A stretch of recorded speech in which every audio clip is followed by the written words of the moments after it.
shamwari dzedu titambireiwo motiregerera pane zvizhinji kwazvo zvingatikonzera dzokera kuye kwatakabva titsvake mabasa nedzidzo yatakadzidza muche tose yakambani ingatitora isu dzimwe nguva hama dzedu dzotiramba nepekutangira tabashoiwa dzimwe nguva hama dzedu dzotiramba nepekutangira tabashoiwa Yakajanuka tadzidza mabasa ewebezindo namabasa musatibanane watokotadzira tadzidza zoreka kwenezinda namabasa musatibanane watokotadzira.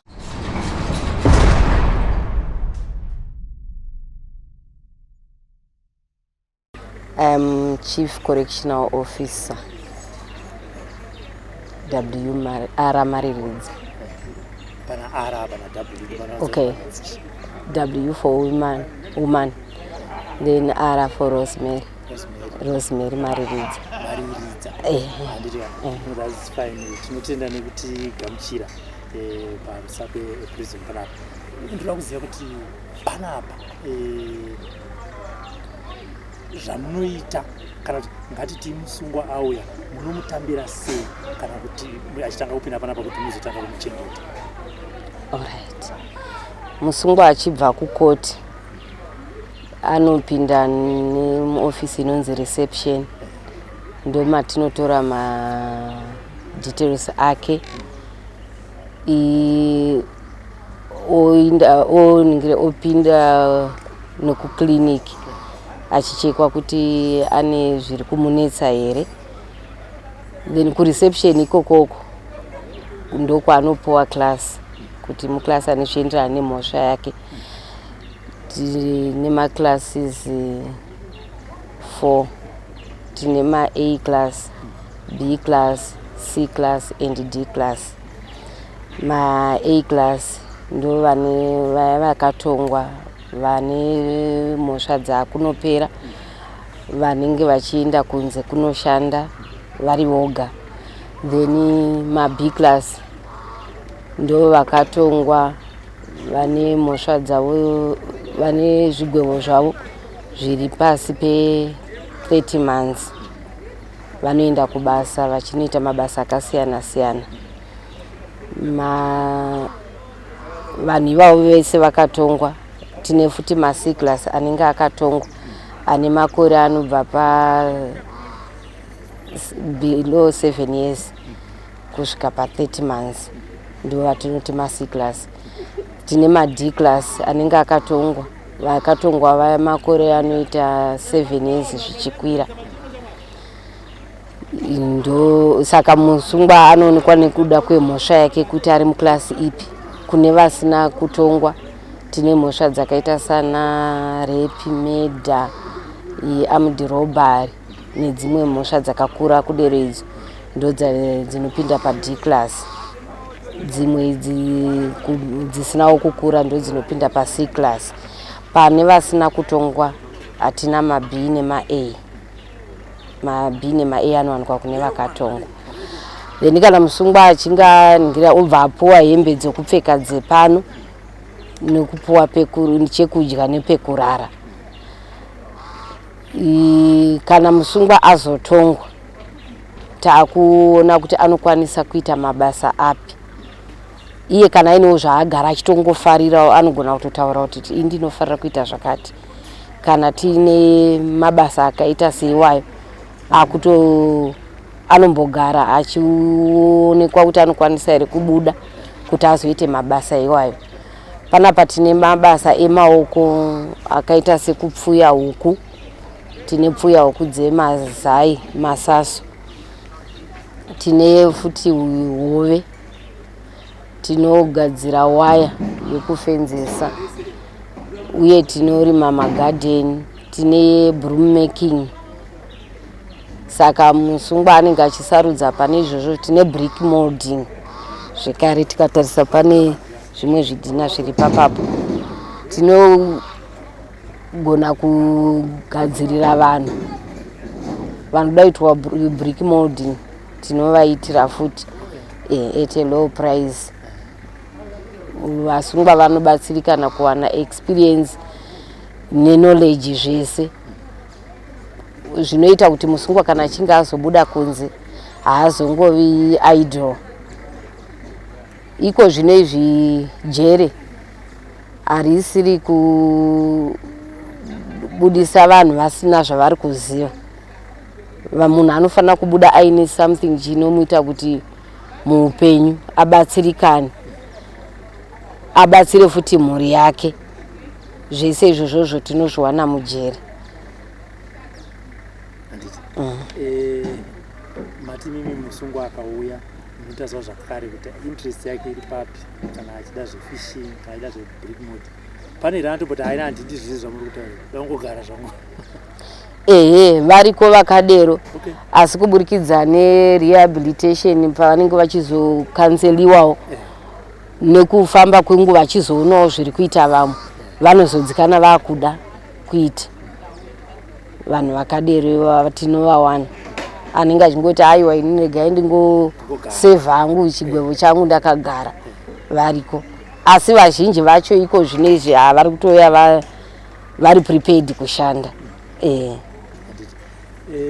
Tichitasa Rusape ndikuona yakatenderedza muno mutaundi uyezve kune farming community.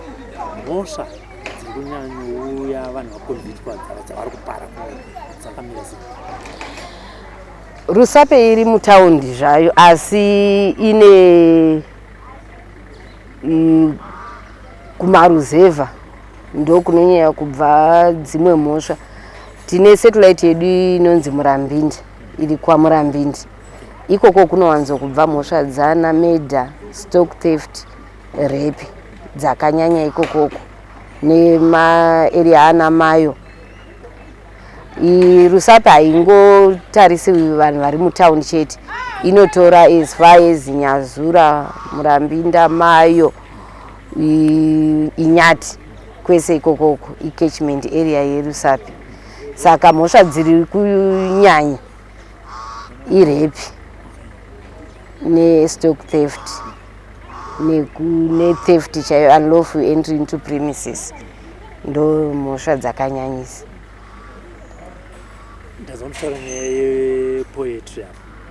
Izvinezvi mune huku ngani ende tozoti huku dzinoda chikafu kudzichengeta kunyange zvadzo dzichitengeswa nevasungwa, ende kana dzazochengetwa chikafu chevasungwa here munotengesera vanhu panze here, zvakamira sei kudepartment iro? Right, izvozvi tine huku 40 dzemasaso.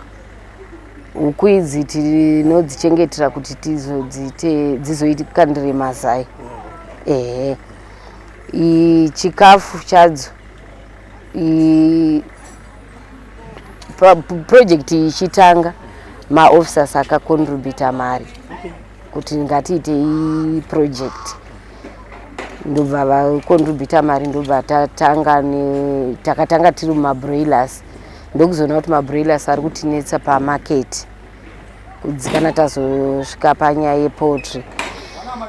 Tine zvinhu zvizhinji zvine zvichida mari, zvakafanana nekuti dzimwe nguva mishonga inenge isiri kuwanika, saka tikatengesa mazai iwayo musungwa akarwara tinonotenga mishonga.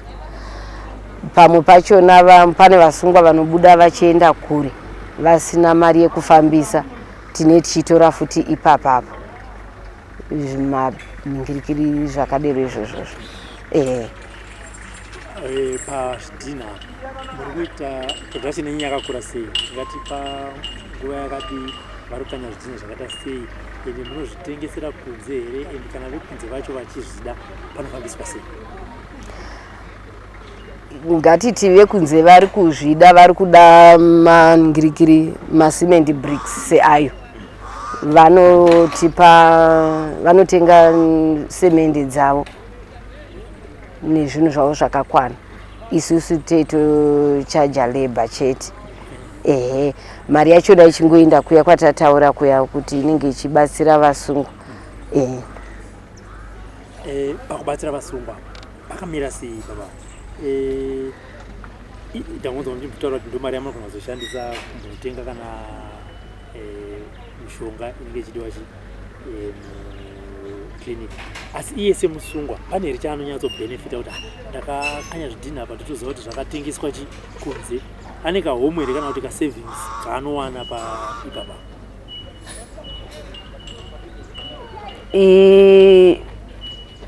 Ipapapo directly ana zvinhu zvanozviwana indirectly. Zvakafanana izvezvi tine bhazi redu iri rinoita machallenges, rinogona kuponja vhiri vane vachida kuenda kukoti. Saka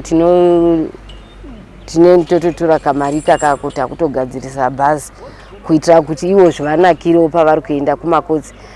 Tisazombowanikwe zuva rimwe chete rinonzi vasungwa vakona kuenda kukoti nokuti hapana transport.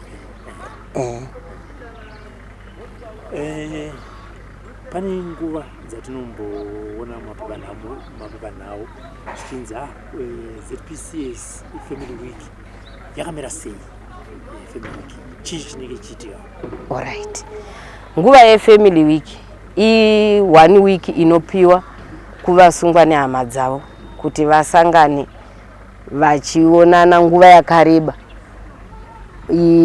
Musungwa anotenderwa kuona hama dzake kana dzikada kuswera dzinoswera. Vari kunze vachikurukura nyaya dzese dzekumba dzinonetsa zvese, vane vachikurukura vachionana. Nevana vanobvumirwa kupinda. Saka vane vaitoita kunga vatori kumba, nokuti vane vakatogarisana baba namai nevana vachikwanisa kutotaura nokukwazisana nekudya pamwe chete. Iyi program yakatinakira zvikuru nokuti kana muchinge mabva paFamily Week hana dzevanhu dzinomboti dzika nokuti anenge akuziva kuti kumba zvimire sei. Pari kuda kunzi pagadziriswe within a week anenge atotaura kuti apa itai chakati, apa itai chakati. Saka vanotouya vagoswera. Saka zvinhu zvavanoya nazvo kana vachiva paFamily Week vachiva zona vasungwa hama chii chanofanira kunge vachiya nazvo? Alright, vanoya nezvekudya zvisingashishi zvakaita sana maputi, madringi nezvinana chingwa izvi vanobvumirwa, vanoya nazvo. Asi zvinhu zvinoshisha zvinozokanganisa utano hazvibvumirwi.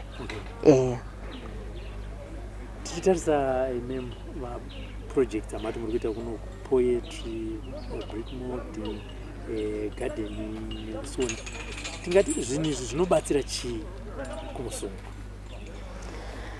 Zvinobatsira kuti musungwa ave neexperience, akwanise kunoitawo something ari kunze. For example, tine musungwa anoita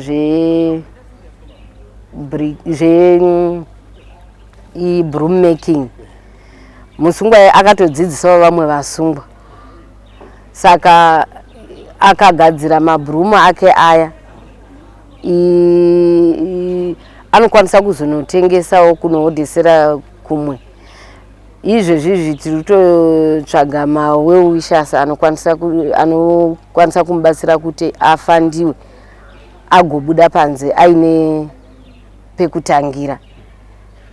For example, tine Face Zimbabwe yakatoti ngaanyore zvaari kufungidzira kuti zvinonomubatsira nekuti ari kubuda musi wa15 February.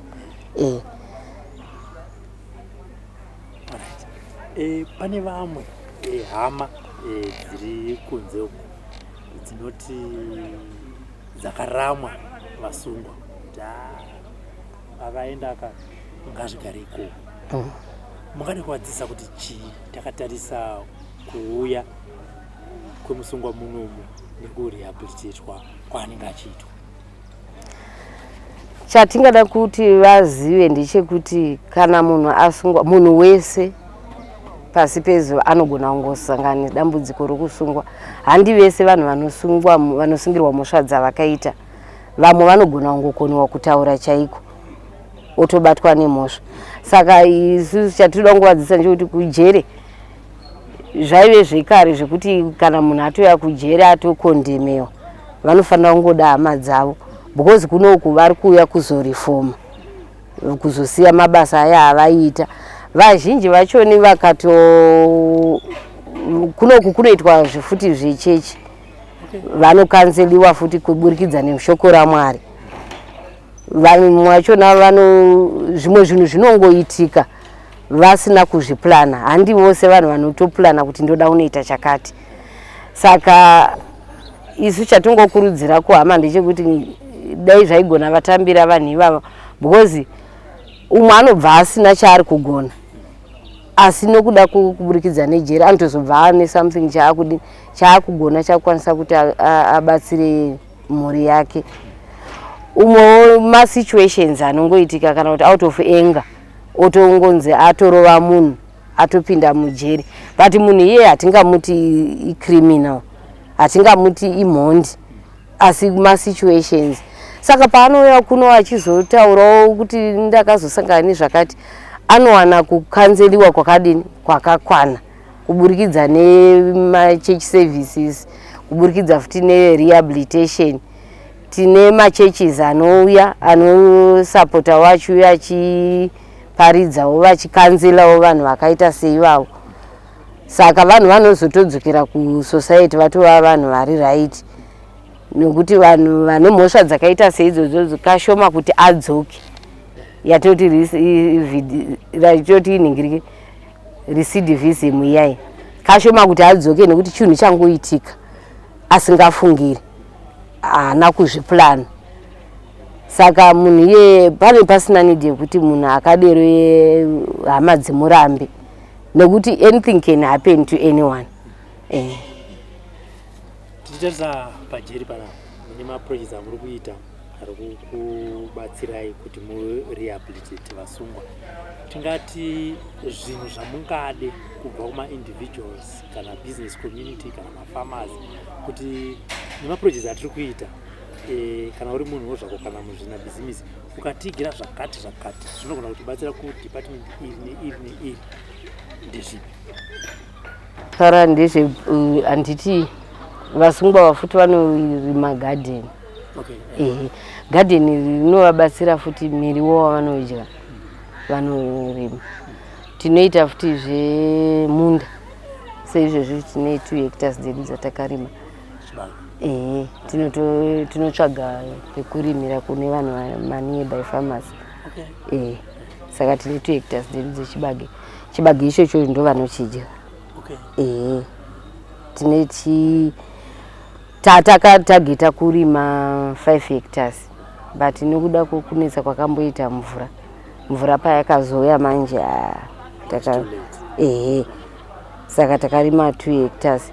Zvichitawo kuti zvideredzewo kurely on government fiscus. Saka zvimwe zvinhu zvatinorima izvozvo zvinobenefita iwo directly. Alright. Zvakafanana panyaya yenhingiri yewire making yatinoita yeye, tine tichikumbirawo kuti business community dei yatengawo wire yedu. Tine wire dzatakagadzira sofa dzisati dzambotengwa, saka vakatibatsirawo vakatenga wire yedu zvinoita kuti tisimukire. Tiri kudzishambadza, tiri kunana shoko takatoenda tichitoshambadza. Even pamazuva efamily week aya tinotoshambadza zvakanyanyisa. Pakaitika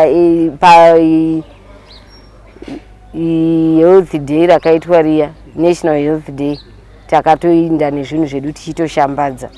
Saka tikawanawo mumabhayasi anotenga zvinhu zvedu izvozvo zvinotisimudzira. Uye kutowanawo ngirigiri masponsors anotisponsawo nemari kuitira kuti zvinhu zvedu zvikure. Kana zvichinge zvakura, vasungwa vanenge vaizowanawo chekubata ipapo. For example, tikange tawanawo mabhayasi uye tikagadzirawo waya yedu yakawanda, tikatengesawo tinoita kuchiwanawo something chekuti vasungwa vari kuita nezvazvo vadini vawane cheuviri, zvinova zvinozobatsira mhuri. Uyezve tiri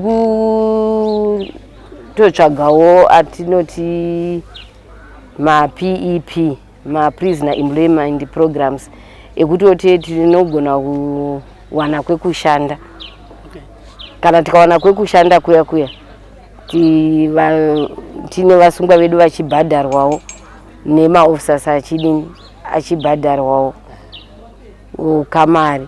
Zvinoita kuti musungwa awane kamari ari mujeri kaanozobuda achinoshandisa. Kuri kuitwa maprograms iwayo musungwa anogona kutochengeta mhuri yake ari mukati. Okay. At the same time jeri richibatsirikawo. Muri kuti inini ngatiti kana kuti ndiri fama ndinogona kutoya panapa ndinoskokumbira vasungwa kuti vauye kuzosakura kumunda kwako. Vachibhadharwa vasungwa ivavo nejeri richiwanawo something.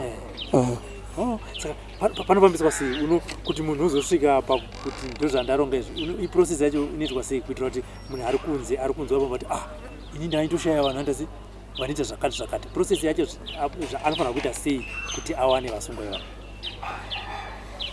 Pane zvinotarisirwa kuti munhu azowana vasungwa ivavo, kuti tinotarisa futi kuti nature yebasa yachona yakamira sei, uye kamari kachona kari kupromiswawo kari sei. Kune kumwe kuya kwekuti vanhu vanenge vaida kungoshandisa vasungwa kungoti vasungwa, tine chichitarisa zvese izvozvozvo because zvichatechiitira kuti vasungwa vawane experience uye vawane ngirikiri, vawane chekubata, vawane cheuviri. Saka kana tikawana vanhu vakadero pane mastages anotorwa toendisawo kuprovince kwedu ovhetwawo zvoenda ku HQ kwedu. Rimwe dambudziko ranetsa mumusociety ndere madrugs.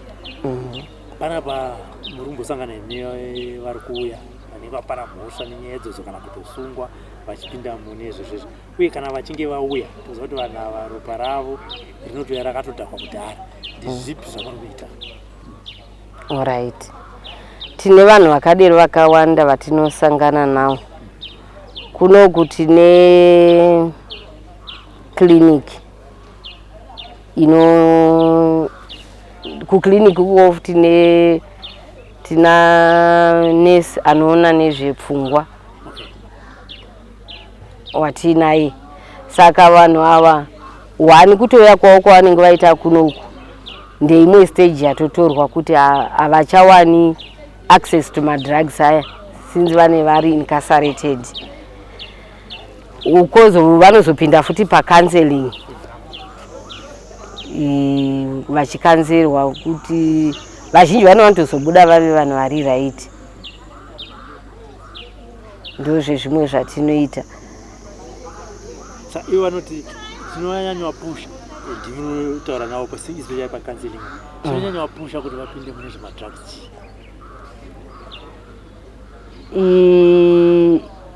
Kazhinji kachona peer pressure, zviya zvokuda kumbo experiment kuti zvazviri kunzi mutoriro umire sei, zvazviri kunzi guka rimire sei.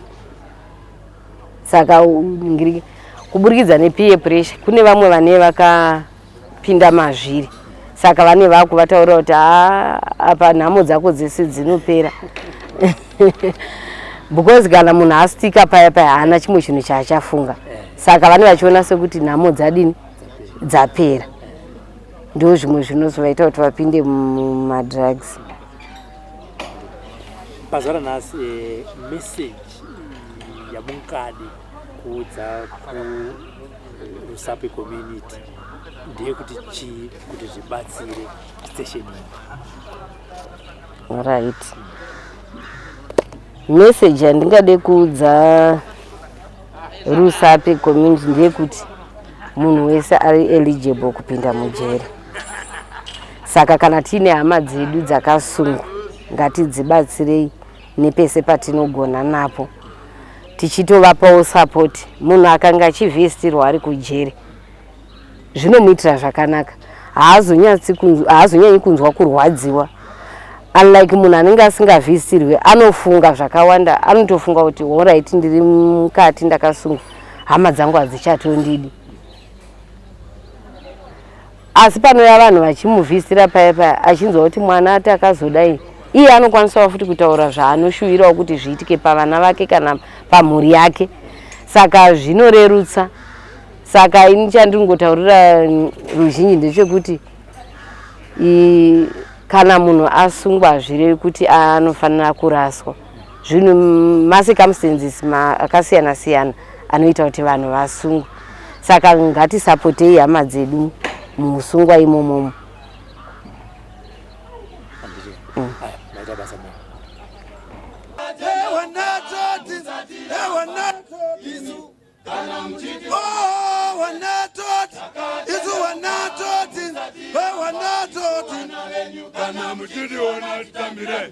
Komori ya Zimbabwe tinokumbira mumwe Komori ya Zimbabwe tinokumbira mumwe Komori ya Zimbabwe tinokumbira mumwe